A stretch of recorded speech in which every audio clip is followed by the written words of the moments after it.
Welcome to this edition of Headlines Nigeria. This is where we bring you summaries of events on news, politics, business and sports as reported in Nigerian dailies. I am Shegun Babarati. We take the first story in Vanguard newspaper. Constitution, senators, reps agree on changes. In a vote of 85-0, the Senate yesterday unanimously passed the harmonized draft copy of the amendments made to the 1999 Constitution with a resolve by the leadership to meet with the speakers of the Houses of Assembly to expedite quick passage of the amendments by the state legislature. Mixed reactions to Bukhari Bello's choice as INEC boss. There were mixed reactions from staff of the Independent National Electoral Commission INEC yesterday over the proposed appointment of the former Executive Secretary of the National Human Rights Commission, Malam Bukhari Bello, as the chairman of the commission, while some staff of the commission, mostly middle cadre officers and junior staff, were excited about his appointment. Some senior management staff expressed reservations, possibly because his coming might see them being eased out of the commission. EFCC ducks Kogi ex-majority leader one order for alleged 790 million naira fraud. The Economic and Financial Crimes Commission yesterday arraigned former majority leader in Kogi State House of Assembly, Major Alba Soja Adesina retired, and chairman of the Magogo local government area of the state, Mr. Gabriel Daudu, before a federal high court Abuja for allegedly stealing a total of 790 million naira belonging to the people of the state. FG denies plan to sack 50,000 workers.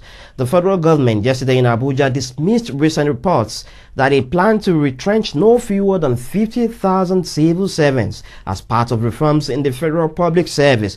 It stressed that there is no plan to sack 50,000 or any single worker as part of its civil service reform proposals. Abuja court dismisses El-Rufai's suit seeking to stop his arrest. The Federal High Court sitting in Abuja yesterday dismissed a suit maintained by a former Federal Capital Territory Minister, Madam Nasir El-Rufai, against the Inspector General of Police, Mr. Agbona Novo, seeking to stop him from arresting, detaining or prosecuting him based on Joint Senate Committee on FCT and Housing recommendation that indicted him. Explosions rock Yenagoa. Two separate explosions yesterday rocked Yenagoa, the Bayelsa state capital, causing serious panic among residents. The explosions, which ripped through the capital city simultaneously, Vanguard learned occurred at about 8:30 p.m. Wednesday night. No life was lost in both incidents. While information about the two blasts were hazy, it was learned that it might not be unconnected with the tense political situation in the state.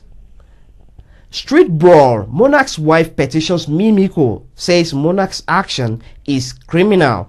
Ex-wife of Deji of Akure and Olori Bolanle Adepoju, who was battered last Sunday on the orders of the traditional ruler, has petitioned Governor Olusegun Mimiko, describing the action of the Oba as criminal in nature and should be punished under the criminal code.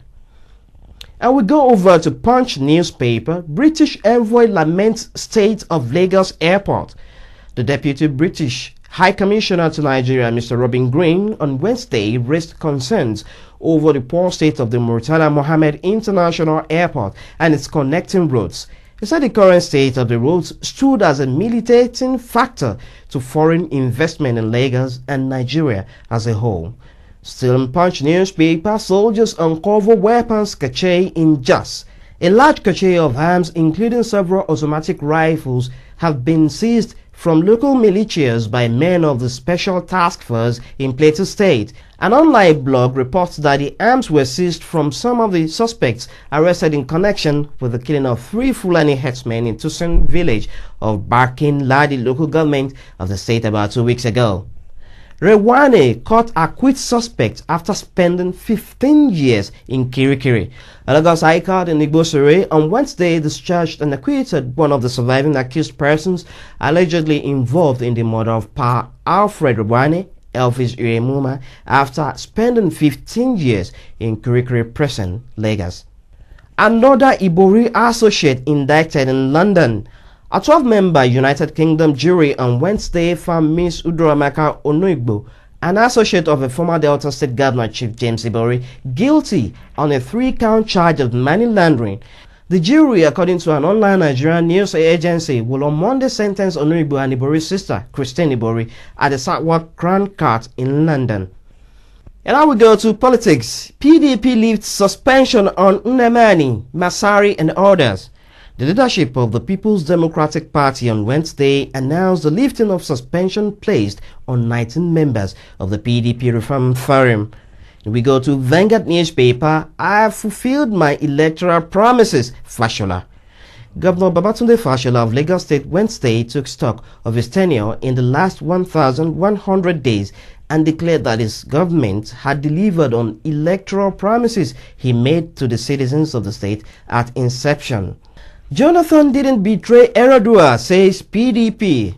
The national leadership of the People's Democratic Party came out yesterday to defend President Goodluck Jonathan, saying that he never betrayed his predecessor, late President Umaru Musa Yar'Adua.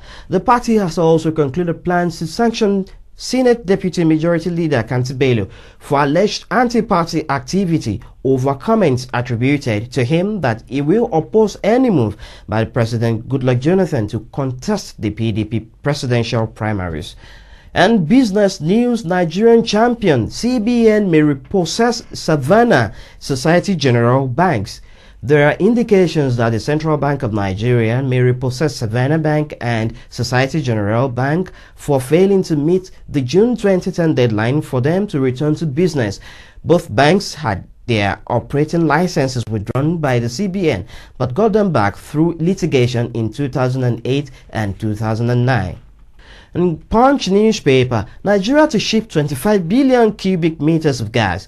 The proposed Trans-Saharan gas pipeline project will transport about 25 billion cubic meters of natural gas project per year that will be recovered from flaring in Nigeria, Algeria's oil ministry has said.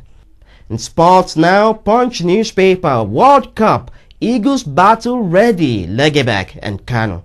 Super Eagles coach Laz Lagerbeg and skipper Nwankwo Kanu expressed confidence in their chances in the World Cup on Wednesday. Lagerbeg said preparations had gone well so far, stressing that if the team kept working hard, they had a good chance of performing well. Eagles can go a long way, Martins. Of course, why not? He said. That was a confident response from Obafemi Martins in an interview with FIFA.com on Wednesday when asked whether the Super Eagles could hold their own with elite teams such as Germany, Brazil or Italy. And now Vanguard newspaper sports, NFA out with 14 committees for World Cup. The Nigerian Football Association is not leaving any stone unturned to ensure that many Nigerians are part of the World Cup in South Africa. It is the first World Cup on African soil, and as giants of Africa, the FA wants Nigerians in numbers. To this end, committees have been formed to accommodate all and sundry in South Africa. And that's it on Headlines Nigeria this edition. Thanks for logging on.